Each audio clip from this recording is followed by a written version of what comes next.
InsyaAllah hari ini kita ada satu program. Kita nak berjumpa dengan asnaf-asnaf. Assalamualaikum. Hari ini Triwan Group Sdn Bhd berada di Alustar. Kita datang ke Peras Alustar untuk kita bagi sedikit sumbangan sempena Ramadan. Jadi kita dah pilih beberapa keluarga yang kita kerjasama dengan pegawai Majlis Agama, bawakan kita hari ini kepada beberapa keluarga untuk kita bagi sumbangan lah.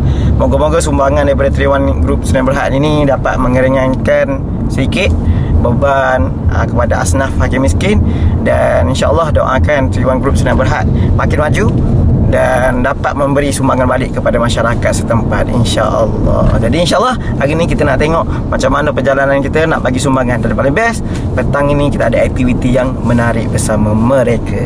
Jom.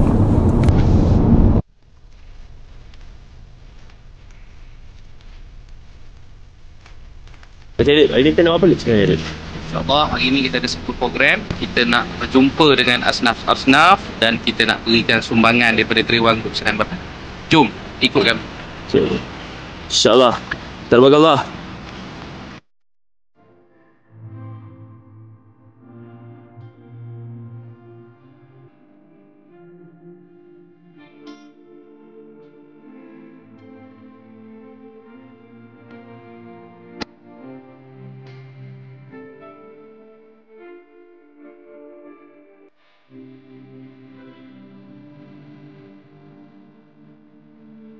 Oh, lagi orang lagi. Tolong apa, orang nak kami juga lah. Untuk raya-raya lah, untuk makan. Terima kasih ya. Tolong kami semua.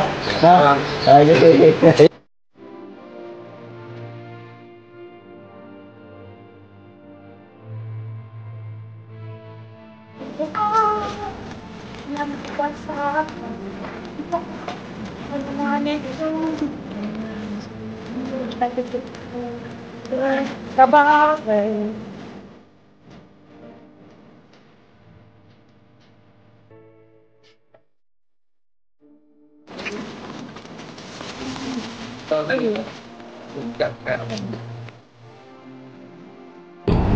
Alhamdulillah sampai dah ke umur 3. InsyaAllah.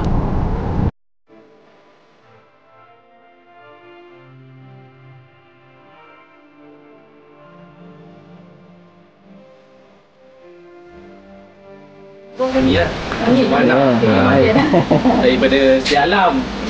Itulah, jadi tahun ni ada rezeki lebih sikit. Kita yang mana yang kita kongsi-kongsi kan, mana yang